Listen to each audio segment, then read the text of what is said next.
বাংলাদেশের মেয়েদের ফুটবল ইতিহাসের সেরা ম্যাচ, শুধুমাত্র মেয়েদের কেন, বাংলাদেশেরই ফুটবল ইতিহাসের অন্যতম সেরা ম্যাচ ছিল এটি, যেই ম্যাচের সাথে সম্পৃক্ত ছিল বাংলাদেশের প্রথমবারের মতো এশিয়ান কাপে খেলার স্বপ্ন, এমনকি অলিম্পিক কিংবা বিশ্বকাপের স্বপ্ন।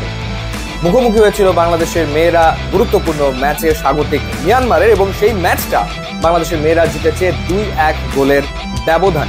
আপনাদের জানিয়ে রাখি যে মিয়ানমারের র্যাঙ্কিং হচ্ছে 55 এবং বাংলাদেশের র্যাঙ্কিং হচ্ছে 128।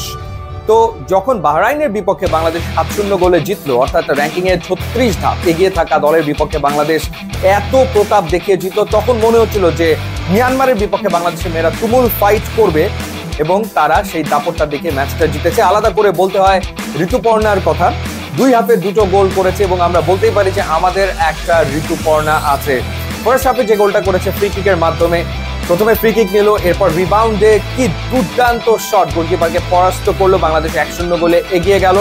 এবং দ্বিতীয় হাফে যে গোলটা করেছে, অর্থাৎ অপোনেন্টের প্লেয়ারদের কাছ থেকে বলটাকে ছিনিয়ে নিয়ে সুপার ফিনিশিং, একেবারে নিখুঁত প্লেসমেন্টে তিনি বল জালে জড়িয়েছেন এবং বাংলাদেশ 2-0 গোলে লিড পেয়ে যায়। 88 মিনিটে গিয়ে মিয়ানমার একটা গোল শোধ করে এবং ইন্টেন্স মুহূর্ত যখন চলছে তখন বাংলাদেশের মেয়েরা নিজেদেরকে আসলে ধরে রাখতে সক্ষম হয়েছে, যার কারণে এই জয়। এবং যে ব্যাপারটা প্রথমবার লক্ষ্য করলাম সেটা হচ্ছে যে প্রেসিং ফুটবল। সাধারণত মেয়েরা এরকম প্রেসিং ফুটবল এর আগে কোন ম্যাচে খেলেছে আমার তো মনে পড়ে না। যেভাবে তারা আসলে প্রেস করেছে সেই ক্ষেত্রে ক্রেডিট দিতেই হয় আসলে কোচ যিনি রয়েছেন পিটার বাটলার তাকে। এবং প্রেসিং ফুটবল খেলেছে বাংলাদেশের মেয়েরা, তারা অনেক আপলাইন ডিফেন্স করেছে এবং যার কারণে মিয়ানমারকে তারা বারবার অফসাইডের ট্র্যাপে আসলে ফেলতে সক্ষম হয়েছে। যে কয়েকবার ফেলতে পারেনি সেই কয়েকবার আসলে বাকি কাজটুকু করেছেন বাংলাদেশের গোলরক্ষক রূপনা যিনি ছিলেন তিনি। অর্থাৎ তার খেলা দেখে মাঝে মাঝে মনে হচ্ছিল যে ম্যানুয়েল নয়ারের খেলা দেখছি কিনা, জার্মানি, যিনি সুইপার পজিশনে খেলে থাকেন। আজকে রূপনা ঠিক সেই কাজটাই করেছেন, একদম সুইপার পজিশনে এসে তিনি বল ক্লিয়ার করেছেন, একবার না একাধিকবার। ওভারঅল যে ফুটবল সেন্স, ঋতুপর্ণার কথা বলছিলাম, 2টো গোল তিনি করেছেন, আরো 2টো অ্যাসিস্ট তার হতেই পারতো। শামসুন নাহার তিনি যে গোলটা মিস করেছেন ফার্স্ট হাফে, সেটা গিয়ে সাইড পোস্টে লেগেছে। এবং সেকেন্ড হাফে মনিকা যে গোলটা করতে পারতেন, সেই গোলটা হলে ওটা আসলে ডেফিনেটলি ম্যাচের তো বটেই, আমার মনে হয় যে এই আসলে অন্যতম সেরা গোল হতো।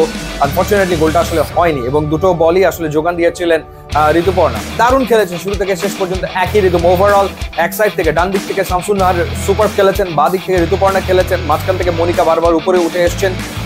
তাদের ভেতরে বোঝাপড়া দারুণ ছিল নিশ্চিতভাবেই।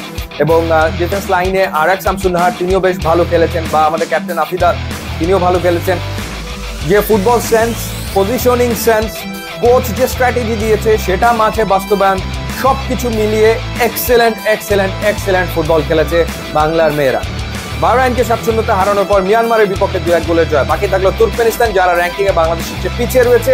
সেই ম্যাচে যদি বাংলার মেয়েরা ভুল না করে ম্যাচটা অনায়াসে বাংলাদেশের জেতা উচিত, আর জিতলেই প্রথমবারের মতো এশিয়ান কাপের দরজা উন্মোচিত হবে বাংলার মেয়েদের জন্য।